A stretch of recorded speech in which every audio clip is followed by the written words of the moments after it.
ಇವತ್ತಿನ ವಿಡಿಯೋದಲ್ಲಿ ಬೇಯಿಸಿರುವಂತಹ ಮೊಟ್ಟೆನ ಬಳಸಿ ತುಂಬಾನೇ ರುಚಿಯಾಗಿರುವಂತಹ ರೆಸಿಪಿನ ಯಾವ ರೀತಿಯಾಗಿ ಮಾಡೋದು ಅಂತ ನೋಡೋಣ.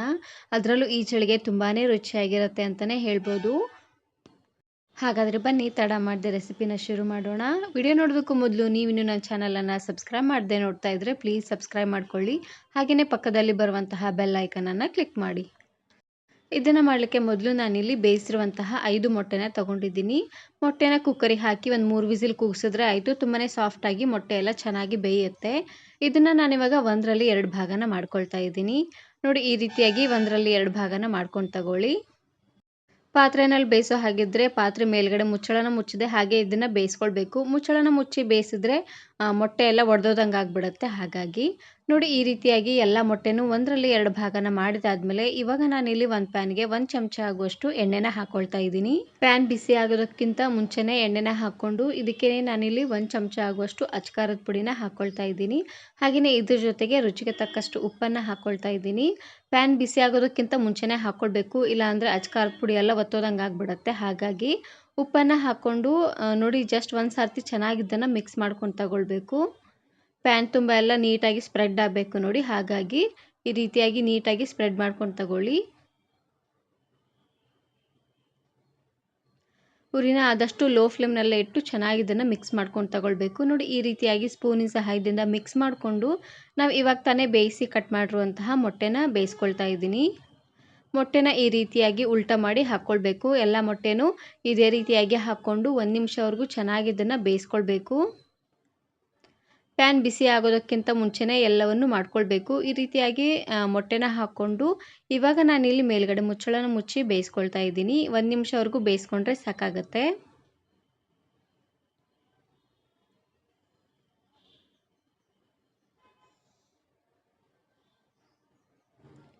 ನೋಡಿ, 1 ನಿಮಿಷ ಆಗಿದೆ. ಮೊಟ್ಟೆನೂ ಸಹ ಚೆನ್ನಾಗಿ ಬೆಂದಿದೆ. ಮತ್ತೆ ಈ ರೀತಿಯಾಗಿ ಹೊಳಿಸಿ ಬೇಯಿಸ್ಕೊಳ್ತಾ ಇದ್ದೀನಿ. ನೋಡಿ, ಇದೇ ರೀತಿಯಾಗಿ ಎಲ್ಲ ಮೊಟ್ಟೆನೂ ಹೊಳಿಸಿ ಇನ್ನೂ 1 ನಿಮಿಷವರೆಗೂ ಚೆನ್ನಾಗಿ ಇದನ್ನು ಬೇಯಿಸ್ಕೊಳ್ಬೇಕು.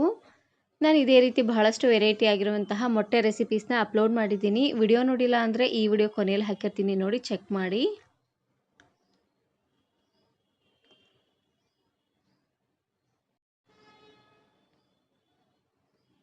ನೋಡಿ, ನಿಧಾನಕ್ಕೆ ಇದೇ ರೀತಿಯಾಗಿ ಎಲ್ಲ ಮೊಟ್ಟೆನೂ ಹೊರಳಿಸ್ಕೊಂಡು ಮತ್ತೆ ಇವಾಗ ಈ ರೀತಿಯಾಗಿ ಬೇಯಿಸ್ಕೊಳ್ತಾ ಇದ್ದೀನಿ. ಮತ್ತೆ ಮುಚ್ಚಳನ ಮುಚ್ಚಿ 1 ನಿಮಿಷವರೆಗೂ ಬೇಯಿಸ್ಕೊಂಡ್ರೆ ಸಾಕಾಗುತ್ತೆ. ಇವಾಗ ನಾನಿಲ್ಲಿ ಬೇಯಿಸಿರುವಂತಹ ಮೊಟ್ಟೆನ ಒಂದು ಪ್ಲೇಟಿಗೆ ಎತ್ತಿಟ್ಕೊಳ್ತಾ ಇದ್ದೀನಿ. ನಾನಿಲ್ಲಿ ಒಂದು ಹೊತ್ತಿಗೆ 4 ಜನಕ್ಕಾಗುವಷ್ಟು ಮಾಡಿ ತೋರಿಸ್ತಾ ಇದ್ದೀನಿ. ನೀವು ಸ್ವಲ್ಪ ಜಾಸ್ತಿ ಜನಕ್ಕೆ ಮಾಡ್ಕೊಳ್ಳೋ ಹಾಗಿದ್ದರೆ ಮೊಟ್ಟೆನ ಸ್ವಲ್ಪ ಜಾಸ್ತಿ ಅನ್ನೋಂಗೆ ಹಾಕ್ಕೊಳ್ಳಿ. ಇವಾಗ ನಾನಿಲ್ಲಿ ಇನ್ನೊಂದು ಕಡಾಯಿಗೆ ಎಲ್ಲ ಮಸಾಲೆಗಳನ್ನು ಹುರ್ಕೊಳ್ತಾ ಇದ್ದೀನಿ. ಮಸಾಲೆಗೆ ಮೊದಲು ನಾನಿಲ್ಲಿ 1 ಈರುಳ್ಳಿ, 1 ಟೊಮೆಟೊ, ಹಾಗೆಯೇ 4ರಿಂದ 5 ಗೆಡ್ಡೆ ಆಗುವಷ್ಟು ಬೆಳ್ಳುಳ್ಳಿ, 4 ಇಂಚು ಆಗುವಷ್ಟು ಶುಂಠಿ, ಹಾಗೆಯೇ ಸ್ವಲ್ಪ ಒಣ ಕೊಬ್ಬರಿನ ತಗೊಂಡಿದ್ದೀನಿ. ಎಲ್ಲವನ್ನು ಇವಾಗ ಒಂದು ಕಡಾಯಿಗೆ ಹಾಕಿ ಚೆನ್ನಾಗಿ ಇದನ್ನು ಹುರ್ಕೊಳ್ಬೇಕು. ಉರಿನ ಪೂರ್ತಿಯಾಗಿ ಲೋ ಫ್ಲೇಮ್ನಲ್ಲೇ ಇಟ್ಟು ಸ್ವಲ್ಪ ಎಣ್ಣೆನ ಹಾಕ್ಕೊಂಡು ಹುರ್ಕೊಳ್ಬೇಕು.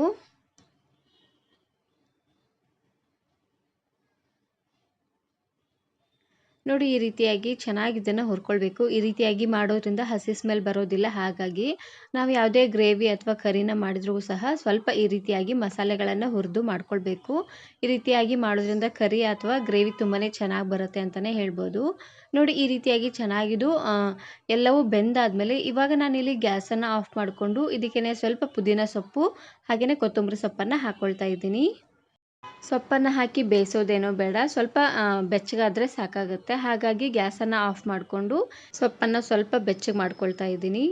ಸೊಪ್ಪು ಪೂರ್ತಿಯಾಗಿ ಫ್ರೈ ಮಾಡಿದ್ರೆ ಇದರಲ್ಲಿರುವಂಥ ಫ್ಲೇವರ್ ಎಲ್ಲ ಹೊರಟೋಗ್ಬಿಡುತ್ತೆ. ಹಾಗಾಗಿ ಸ್ವಲ್ಪ ಸೊಪ್ಪು ಬೆಚ್ಚಗಾದರೆ ಸಾಕಾಗುತ್ತೆ. ಇವೆಲ್ಲವೂ ಪೂರ್ತಿಯಾಗಿ ತಣ್ಣಗಾದ ಮೇಲೆ ಇದನ್ನು ಪೂರ್ತಿ ನುಣ್ಣದಾಗೆ ಗ್ರೈಂಡ್ ಮಾಡ್ಕೊಂಡು ತಗೊಳ್ಬೇಕು. ಇವಾಗ ನಾನಿಲ್ಲಿ ನಾವು ಆವಾಗಲೇ ಮಸಾಲೆ ಹುರಿದಿದ್ವಿ ನೋಡಿ, ಅದೇ ಕಡಾಯಿಗೆ ಸ್ವಲ್ಪ ಎಣ್ಣೆನ ಹಾಕ್ಕೊಳ್ತಾ ಇದ್ದೀನಿ. ಉರಿನ ಪೂರ್ತಿಯಾಗಿ ಲೋ ಫ್ಲೇಮ್ನಲ್ಲೇ ಇಟ್ಟು ಎಣ್ಣೆ ಹಾಗೆಯೇ ಅಚ್ಕಾರದ ಪುಡಿನ ಹಾಕ್ಕೊಳ್ತಾ ಇದ್ದೀನಿ.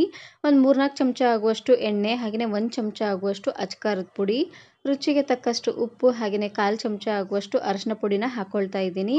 ಉರಿನ ಲೋ ಫ್ಲೇಮ್ನಲ್ಲೇ ಇಟ್ಟು ಹಾಕ್ಕೊಳ್ಬೇಕು, ಇಲ್ಲಾಂದರೆ ಖಾರ ಪುಡಿ, ಉಪ್ಪು ಹಾಗೆಯೇ ಅರಿಶಿನ ಪುಡಿ ಎಲ್ಲ ಒತ್ತೋದಂಗೆ ಆಗಿಬಿಡುತ್ತೆ. ಹಾಗಾಗಿ ಮೊದಲು ಎಲ್ಲವನ್ನು ಚೆನ್ನಾಗಿ ಇದನ್ನು ಮಿಕ್ಸ್ ಮಾಡ್ಕೊಂಡು ತಗೊಳ್ಬೇಕು.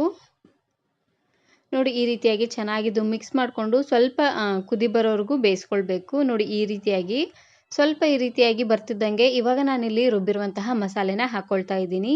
ಈ ರೀತಿಯಾಗಿ ಮಾಡೋದ್ರಿಂದ ಕರಿ ಅಂತೂ ಕಲರ್ ತುಂಬಾ ಚೆನ್ನಾಗಿ ಬರುತ್ತೆ ಅಂತಲೇ ಹೇಳ್ಬೋದು.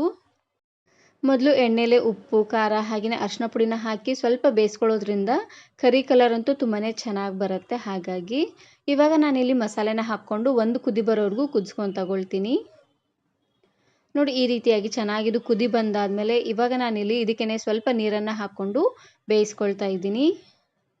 ನಿಮಗೆ ಗ್ರೇವಿಗೆ ಎಷ್ಟು ನೀರು ಬೇಕು ನೋಡಿಕೊಂಡು ಅಷ್ಟು ನೀರನ್ನು ಹಾಕ್ಕೊಂಡು ಬೇಯಿಸ್ಕೊಂಡು ತಗೊಳ್ಳಿ. ನಾನಿಲ್ಲಿ ಸ್ವಲ್ಪ ಮೀಡಿಯಮ್ ಆಗಿ ಮಾಡ್ಕೊಳ್ತಾ ಇದ್ದೀನಿ. ಪೂರ್ತಿ ಗಟ್ಟಿನೂ ಇಲ್ಲ, ಪೂರ್ತಿ ತೆಳ್ಳದಾಗೂ ಇಲ್ಲ. ಚಪಾತಿ ರೊಟ್ಟಿಗೆಲ್ಲ ತುಂಬಾ ಚೆನ್ನಾಗಿ ಹೊಂದ್ಕೊಳ್ಳುತ್ತೆ ಈ ರೀತಿಯಾಗಿ ಮಾಡಿದ್ರೆ. ಹಾಗಾಗಿ ನಾನಿಲ್ಲಿ ಈ ರೀತಿಯಾಗಿ ಮೀಡಿಯಮ್ ಆಗಿ ಮಾಡ್ಕೊಳ್ತಾ ಇದ್ದೀನಿ. ನೋಡಿ ನೀರನ್ನು ಹಾಕ್ಕೊಂಡು ಜಸ್ಟ್ ಒಂದು ಸರ್ತಿ ಈ ರೀತಿಯಾಗಿ ಚೆನ್ನಾಗಿ ಇದನ್ನು ಮಿಕ್ಸ್ ಮಾಡಿಕೊಂಡು ಲಾಸ್ಟಲ್ಲಿ ಇದಕ್ಕೆ ನಾನಿಲ್ಲಿ 1 ಚಮಚ ಆಗುವಷ್ಟು ಗರಂ ಮಸಾಲ ಹಾಗೆಯೇ 1 ಚಮಚ ಆಗುವಷ್ಟು ಎಗ್ ಕರಿ ಮಸಾಲನ ಹಾಕ್ಕೊಂಡು ಬೇಯಿಸ್ಕೊಳ್ತಾ ಇದ್ದೀನಿ. ಇವೆರಡು ಮಸಾಲೆನ ಹಾಕ್ಕೊಂಡ್ರೆ ಸಾಕಾಗುತ್ತೆ. ಇವಾಗ ಉರಿನ ಪೂರ್ತಿಯಾಗಿ ಲೋ ಫ್ಲೇಮ್ನಲ್ಲೇ ಇಟ್ಟು ಒಂದು 3 ಇಂದ 4 ನಿಮಿಷವರೆಗೂ ಚೆನ್ನಾಗಿ ಇದನ್ನು ಕುದಿಸ್ಕೊಂಡು ತಗೊಳ್ಬೇಕು. ನೋಡಿ ಈ ರೀತಿಯಾಗಿ ಚೆನ್ನಾಗಿ ಎಣ್ಣೆ ತೇಲ್ ಬರೋವರೆಗೂ ಕುದಿಸ್ಕೊಂಡ್ರೆ ಸಾಕಾಗುತ್ತೆ.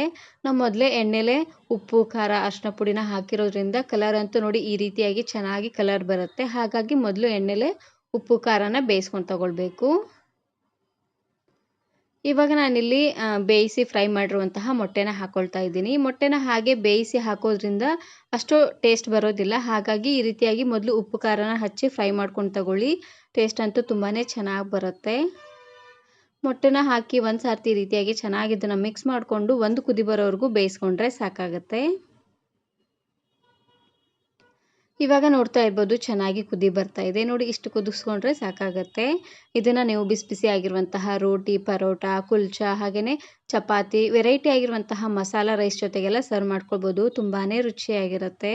ಈ ವಿಡಿಯೋ ಇಷ್ಟ ಆದರೆ ಈಗಲೇ ಒಂದು ಲೈಕ್ ಬಟನನ್ನು ಕ್ಲಿಕ್ ಮಾಡಿ ಫ್ರೆಂಡ್ಸ್ ಆ್ಯಂಡ್ ಫ್ಯಾಮಿಲಿ ಜೊತೆಗೆ ಶೇರ್ ಮಾಡಿ. ಹಾಗೆಯೇ ಮತ್ತಷ್ಟು ಹೊಸ ರೆಸಿಪಿಗಾಗಿ ವರ್ಣಿಕಾ ಅಡುಗೆ ಮನೆ ಯೂಟ್ಯೂಬ್ ಚಾನಲನ್ನು ಸಬ್ಸ್ಕ್ರೈಬ್ ಮಾಡ್ಕೊಳ್ಳಿ. Thanks for watching.